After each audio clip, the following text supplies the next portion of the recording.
or you hate your job. It's the fun part of being a chef. Oh my God.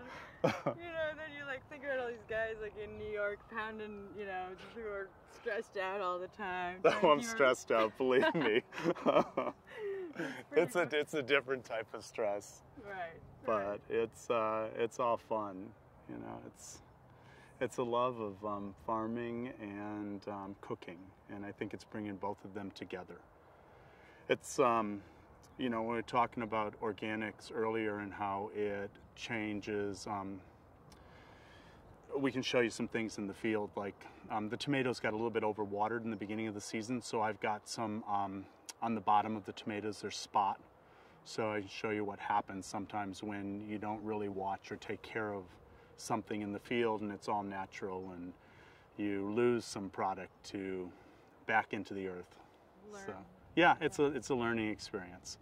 And I think as a chef, with the knowledge of food that I have, it's just really exciting to be able to go out and to pick those artichokes at certain sizes, and you know, to take the herbs and see them go in and turn into sorbets or ice creams or be in a salad and marinated with a piece of fish, or turned into a mojito. We have some pineapple sage. It's in a pineapple sage mojito.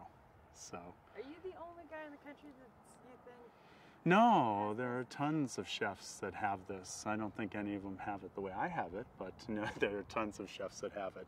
A lot of small inns and artisan country restaurants sometimes have gardens outside their back door. A lot of the culinary schools are starting to get more into sustainability and teaching the young chefs that are coming out of the school what it's like to be from farm to table, you know, to actually know what it tastes like when it comes out of the ground. And it's, you know, it's amazing to see the young culinarians. We do several tours every year with the culinary schools out here in the garden that have never seen an artichoke grow, that have never pulled a carrot from the ground, or you know that the flavor complexity of a beet, you know, when it's sweet and starchy, and beets are sort of opposite, you know, the starches change to sugars, where peas, when you pick them, the sugars change to starch. Corn, the sugar changes to starch. So it's a whole educational process, and you spend time growing and you pick these beautiful heads of lettuce and you bring them into the restaurant and somebody packs them into a drawer or doesn't clean them correctly, or, you know, we forget that box of tomatoes that comes from the produce company is cleaned and stacked and all neat. And I think one of the biggest learning experiences when you have 40 varieties of heirloom tomatoes, and you have green tomatoes and yellow tomatoes, and you have orange tomatoes and red tomatoes, and you bring them into the kitchen and you have to clean them and you put them all in their boxes or where they're going on the shelf, and the cooks or the culinarians, they come down and the first tomato they grab is the red one, and it's the biggest red one. And then they go to sort of the pink ones, and they'll take the orange ones, and the green zebra that's meant to be served green and is grown for that is the last one they'll touch, because they don't know what it is. They don't know how to use it, or that it's ripe and it should be on the plate then and not left in the box until all the red ones are gone. So it's a whole educational process, and it doesn't just stop in the field. It's a whole different education when it goes to the restaurant.